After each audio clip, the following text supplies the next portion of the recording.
ආයිබෝවන් මගේ ආදරණීය දූ පුතේ දූල පුතාලට මම ගිය සතියේ සෙනසුරාදා ලබා දුන්නා විචාරයක්. ඒ විචාරයේ මාතෘකාව තමයි සංකේතාර්ථ භාවිතයත් කාව්‍යපාක්‍රම භාවිතයත් හේතුවෙන් වස්සානය පද්‍ය පන්තියේ සුවිශේෂී නිර්මාණයක් වී ඇති අයුරු විමසන්න කියලා.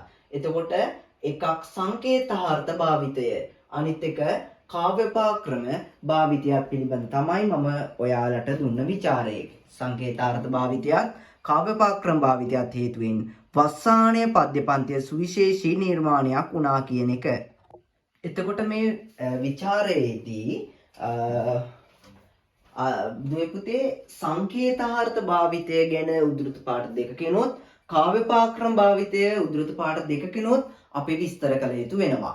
එතකොට මේ සංකේතාර්ථ භාවිතය ගැන ගත්තොත් සංකේතාර්ථ භාවිතයත් කාව්‍යපාක්‍රම භාවිතයත් ගත්තාම සංකේත කියලා කියන්නේ යම්කිසි ඉඟියක් ලබා දීමක්, ඉඟිදීමක්. හරි.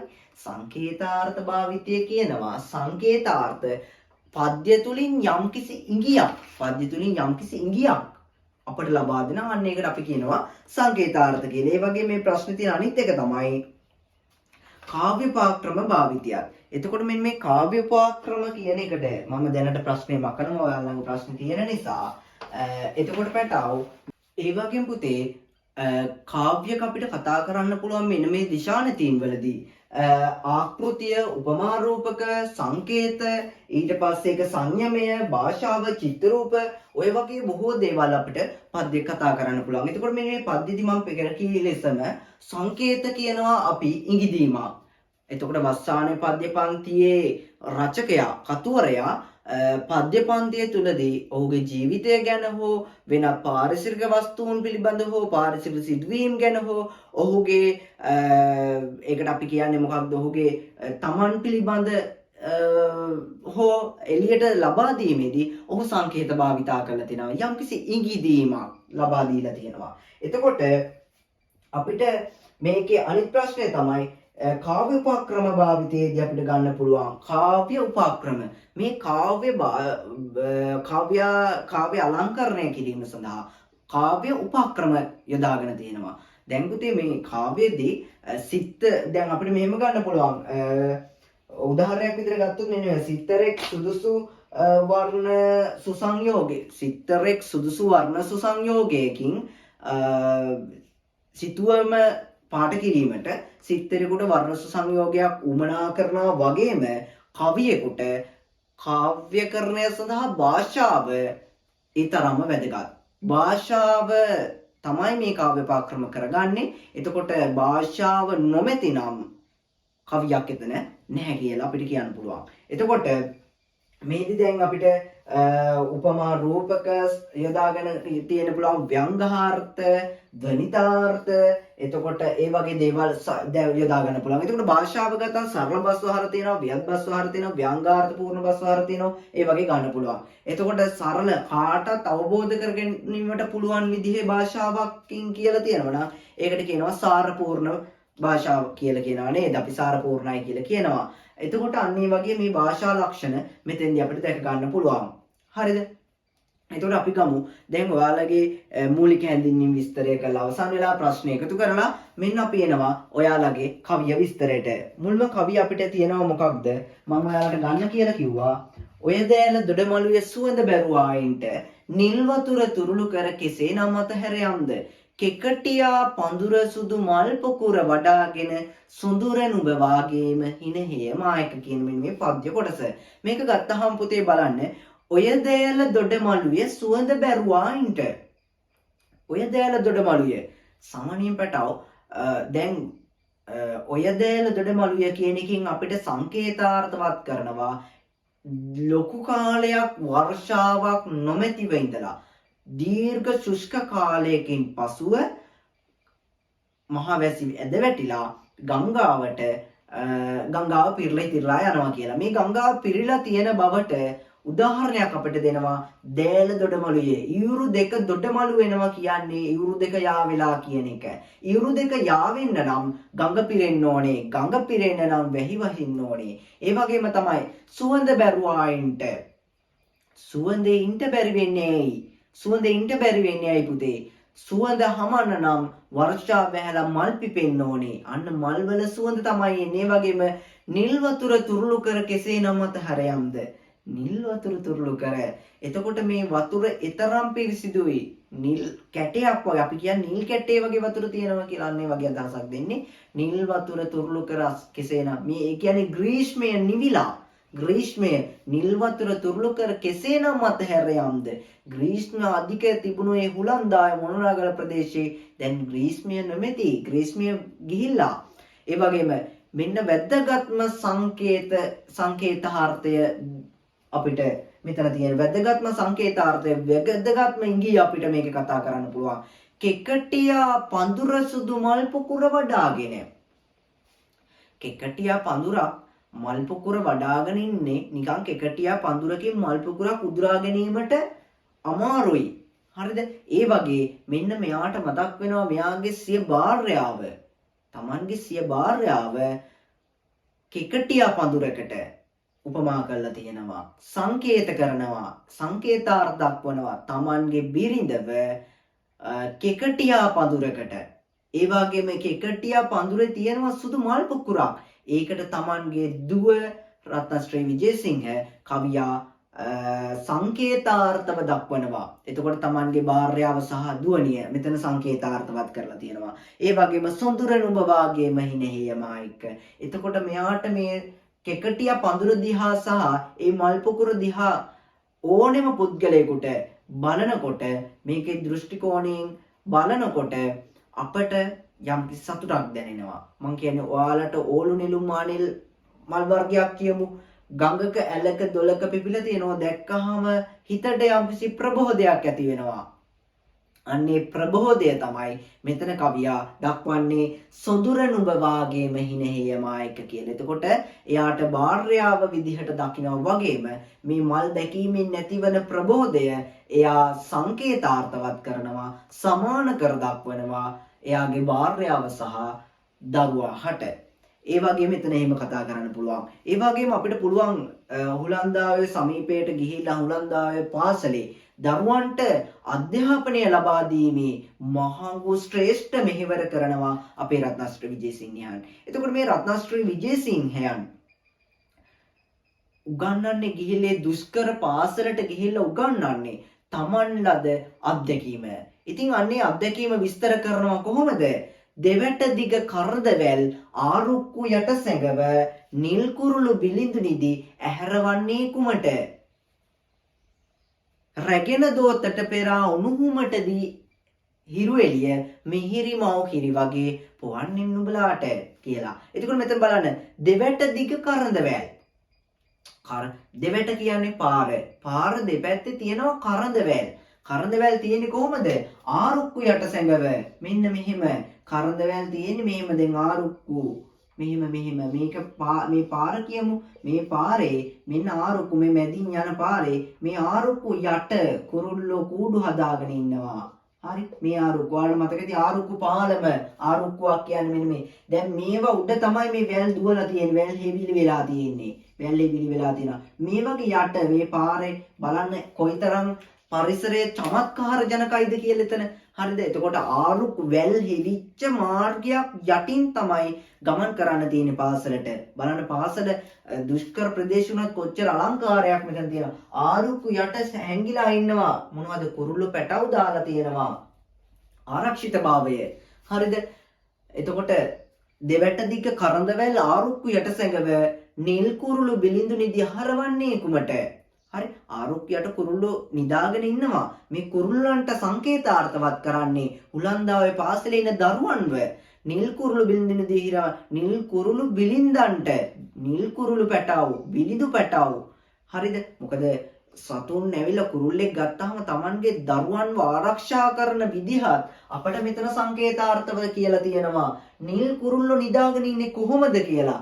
කුරුළු අම්මා Tamanගේ දරුවන්ව ආරක්ෂා කරන මේ කරඳවැල් අවුවේ නෙවෙයි දැඩි ග්‍රීෂ්ම ඍතුවක මේ බලන්න ඊටාම ආරක්ෂිත දැඩි රශ්මියක් නොලැබෙන තැනක පැටවු දාලා තියෙනවා. එතකොට දරුවේ අම්මා කෙනෙක් දරුවෙක්ව ආරක්ෂා කරන ආකාරයක් මෙතන සංකේතාර්ථව කියනවා. දෙවැට දිග කරදවැල් ආරුක්විය සටසන නිල් කුරුළු බිලිඳින්දී අර නිල් කුරුල්ලන්ට උපමා කරන්නේ එතන සමාන කරන්නේ සංකේතාර්ථවත් කරන්නේ මේ පාසලේ ඉන්න දරුවන්. මෙන්න හොඳම දේ රැගෙන දෝතට පෙරා උණුහුමට හිරු එළිය. එතකොට මේ රැගෙන දෝතට ගන්නේ කොහොමද?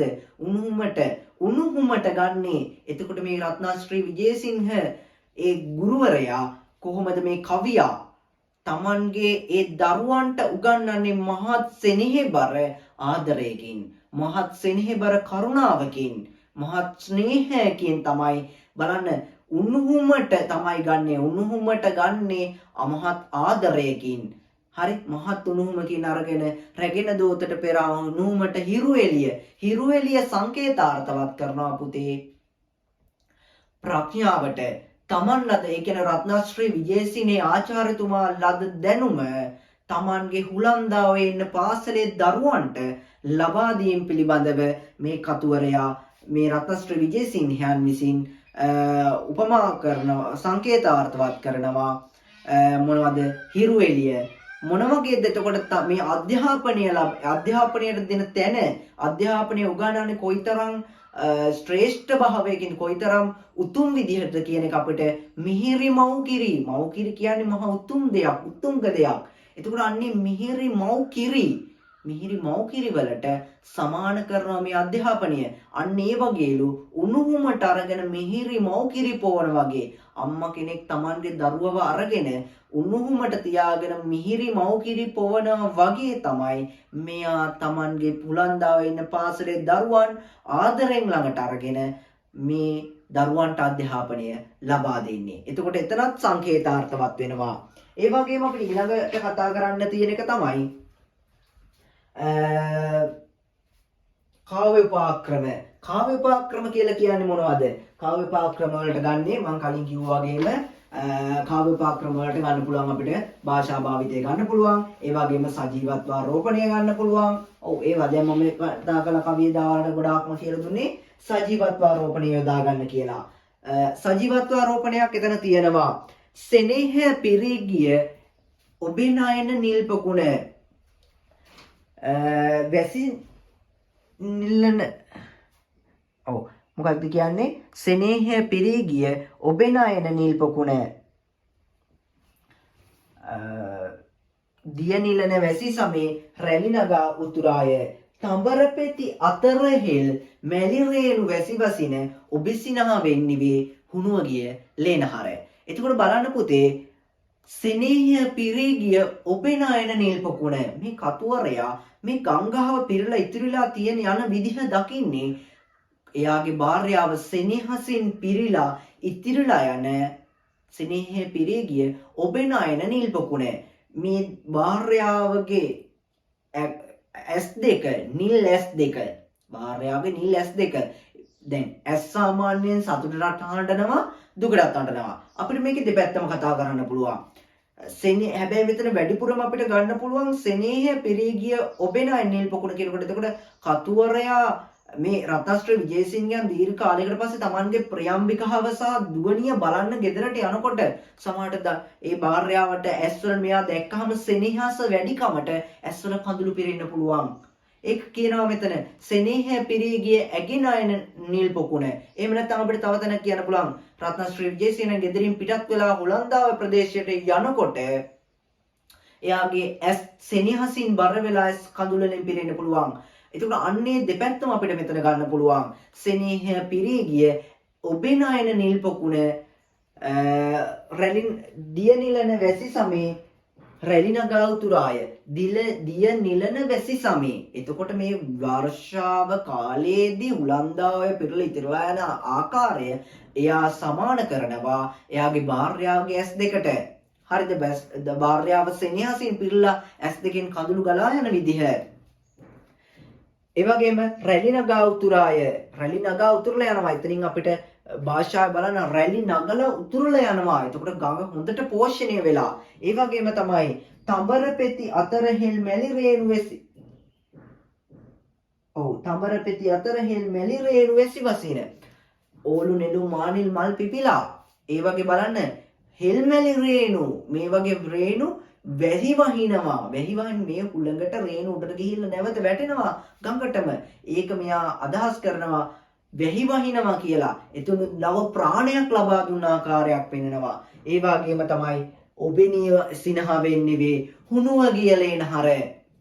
බලන්න පැටියෝ දැන් දැඩි නියම් සමයත් එක්ක ගස්වල මුල් වේලිලා යනවා. ගස් මරණාසන්න තත්ත්වයටපත් වෙනවා. එහෙම නැත්නම් ගස්වල කොළ හැලිලා අතු කැබලි විතරක් වෙනවා. මේ උණු වෙලා මේ දැඩි ග්‍රීෂ්මෙට උණු වෙලා යනවා. මොනවද? ගස්වල මුල්. එතකොට මේ හුණුව ගිය ලේනහර වේලහන වලට මොකද වෙන්නේ? ඔබ සිනාව වෙන්නේ වේ. එතන ඔබ සිනාව කියලා අදහස් කරනවා. උඩපද පේලිය බලන්න. උඩපද පේලිය කියන්නේ රැලි නගා උතුරාය. ආ රැලි නගා උතුරන යන එක සිනාව කියලා ඔබ සිනාව කියලා එතන සජීවත්ව ආරෝපණය කරනවා. එක පැත්තකින් තමන්ගේ භාර්යාවගේ සිනහව වර්ෂාවට සමාන කරනවා.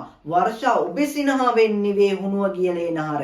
ඒ සිනහ වර්ෂාව නැමැති සිනහව නිසා හුණුව ගියලේ නහර උණු වෙලා තිබුණු ලේ නහර වලට නව ප්‍රාණයක් ලැබෙලා තියෙනවා.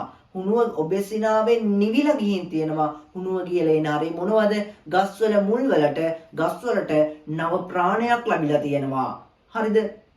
ඒතකොට ඒක සමාන කරනවා. එයා තමන්ගේ භාර්යාව දැක්කහම තමන්ගේ භාර්යාවගේ හිනාවෙන් පුළුවන් තමන්ගේ හිත සතුටටපත් කරන්න, තමන්ගේ හදවත සතුටටපත් කරන්න, තමන්ගේ දුකින් වේදනාවෙන් මෙරිකලා තිබුණු ඒ තමන්ගේ හදවතේ කම්පාව නැති කරන්න පුළුවන් භාර්යාවගේ දුටු සැනින් නැතිවන සිනහවට. එතකොට ඒ වගේ තමයි මේ වර්ෂාව නැමැති සිනහවට හුලන්දාවේ ආසන්නව තිබෙන හුලන්දාවේ ප්‍රදේශයේ තිබෙන ගස්වල නව ප්‍රාණයක් ලබා දෙන්න පුළුවන් වෙලා තියෙනවා මේ වැස්ස කියන සිනහවට. එතනින් වැස්සටත් නව පණක් දීලා තියෙනවා හිනහව කියලා. එතකොට බලන්න ඒ පදපේලිය තුලදී අපිට දැක ගන්න පුළුවන් වුණා සජීවත්ව ආරෝපණය.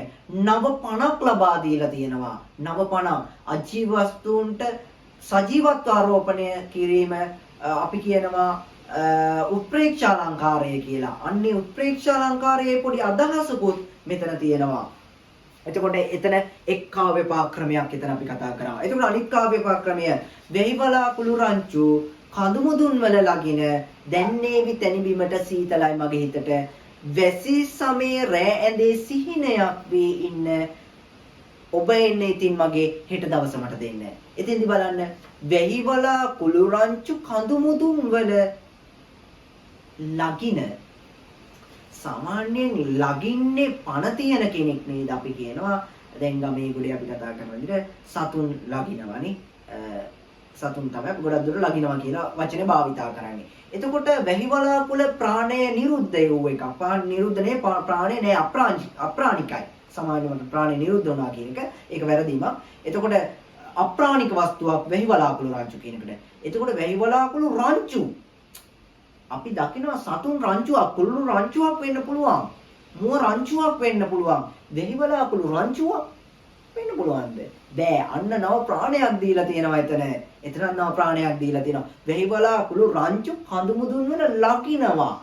එතන බලන්න ප්‍රාණවත් බවක් අපිට ලබා දීලා තියෙනවා. ප්‍රාණයක්. නව ප්‍රාණයක් ලබා දීලා තියෙනවා. හරි? ඒ වගේම දැන්නේවි තැනිබීමට සීතලයි මගේ සිතට.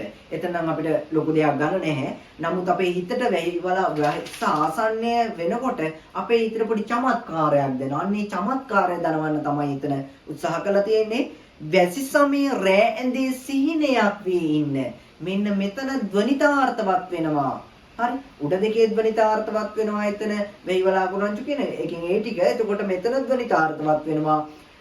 කතුවරයා වැසි සමයේ රෑ ඇඳේ සිහිනයක් වී ඉන්න. මෙයා දැන් භාර්යාව නැතුව ලොකු කාලයක් ඉන්නවනේ. එතකොට ඒ නිසා එයා ආසයි තමන්ගේ භාර්යාව, තමන්ගේ දරුවන්, තමන්ගේ දුව සිනහවන් දකිමින්, දුවගේ කෙලිලෝල් භාවය දකිමින් නිවසේ ඉන්න එයා කැමතියි. නමුත් එයාට නෑ. ඒ පරිසරය නැති නිසා එයා හුලන්දාවේ ප්‍රදේශයට ගියහම එයාට කිසිවක් නැති වෙන නිසා එයා ලියනවා දැන්නේ විතැනිබීමට සීතලයි මගසිර වැහි සඳේ රැය අන්දේ සිහිනයක් වී ඉන්න. ඉතින් ඔබ ඉතින් හෙට දවස මට දෙන්න කියලානේ. ඔබ එන්න ඉතින් මගේ හෙට දවස මට දෙන්න. එතකොට මෙයා මේ වේදනාවෙන් ඉන්න ගමන් එයා එතන ධනිතාර්ථවත් කරනවා. පියෙහි විප්පයෝගෝ දුක්ඛෝ. මම පෙර කීලසම් පියෙහි විප්පයෝගෝ දුක්ඛෝ. ප්‍රියයන්ගෙන් වෙන්වීම දුකයි. අන්නේ ප්‍රියයන්ගෙන් වෙන්වීම දුකෙහි වේදනාව මෙන්න මෙතන ධනිතාර්ථවත් වෙනවා. හරිද? අන්න ඒක තමයි ධනිතාර්ථය ව්‍යංගාර්ථ වෙනවා. මෙතන කතුවරයා මහත් වූ වේදනාවකින් ඉන්නවා කියන එක ධනිතාර්ථවත් වෙනවා. අන්නේ විදිහට අපිට මේ පද්‍යපන්ති ලියලා පද්‍යපන්තිය විචාරය කරන්න පුළුවන්. එතකොට මේ විචාරයේ අවසානයේ ඡේදයේ විදිහට ඔයා කියන්න පුළුවන් දැන් ප්‍රශ්නය දුන්නේ සංකේතාර්ථ භාවිතයත් කාව්‍යපාක්‍රම භාවිතයත් පිළිබඳ මේ පද්‍යපන්තියෙන් පැහැදිලි වෙනවා. එහිදී පෙර පූර්වයේ දක්වන ලද කවිය තුලදී තම දුවනිය සහ භාර්යාව සංකේතාර්ථවත් වීමත් දෙවන පද පේලිය තුලින් එහෙම කියන්න ඕනේ. දෙවෙනි පද පේලිය කියලා කියන්න ඕනේ. එසේම උලන්දාවේ පාසලේ දරුවන්ට දැනුම ලබා දීම, අධ්‍යාපනය ලබා දීම සංකේතවත් වීමත් ඒ වගේම තෙවන සහ සතරවෙනි පද පෙළින් මොකක්ද අපි කාව්‍යපාක්‍රමය කරගත්තේ සජීවත්වාරෝපණය සහ ධනිතාර්ථවත් භාවය අපිට දැක ගන්න පුළුවන්. ඒ නිසා මේ පද්‍යපන්තිය ඊටම සාර්ථක වුණා කියලා අවසන් කරන්න පුළුවන්. හොඳයි පුතේ. අන්නේ විදිහට තමයි මේ පද්‍යපන්තිය ලියවෙන්නේ. ගොඩක් දරුවන්ට මේක පටලවාගෙන තිබුණා. සමහර ලියපු ළමයින්ට හොඳට ලියලා තියෙනවා. නමුත් ඒ දරුවන්ට යම් අතපසු වීම, මගහැරීම්, මේක හරියට තේරුම් නැති වීම මම දැක්කා. ඒක ගැටලුවක් නැහැ. මොකද කලින් ලියවලා නෙමෙයි පැය භාගයෙන් ස්පීඩ් ලියන්න දුන්නා. ළමයින්ට එහිදී ගැටලුවක් ඇති වෙනවා. කොහොමත් ඒක දැනමයි දුන්නේ. නමුත් අප වස්තානය ලියවෙනකොට දිගින් දිගට මේක දරුවන්ට හැකියාව ලැබෙනවා. මේ රිවිෂන් කාලේ මේ විචාර ටික එක දිගට කරගන්න මේ ලියන්නේ ඕලෙවල් විභාගයේ වෙනුවෙන් අපි ලියන්නේ තුන්වෙනි වාර විභාගයටත් තමයි වැඩිපුර බරක් දෙන්නේ. ඕලෙවල් විභාගයේ වෙනුවෙන් තමයි මේ විදිහට අපි විචාර ටික ලියාගෙන යන්නේ. දිගට අපි මේ වැඩේ කරගෙන යනකොට ඔයාට නිකම්ම සිංහල පේපරේ ලොකු ලකුණක් කඩා ගන්න ලොකු පහසුවක් දැනේ මෙන්න මේ ක්‍රියාන්විතය කරගෙන යනකොට. හොඳයි මගේ ආදරණීය දූ පුතේ, ඔයාලා හැමදිනාටම බුදු සරණයි. හරි, හැමදිනාටම ආයුබෝවන්.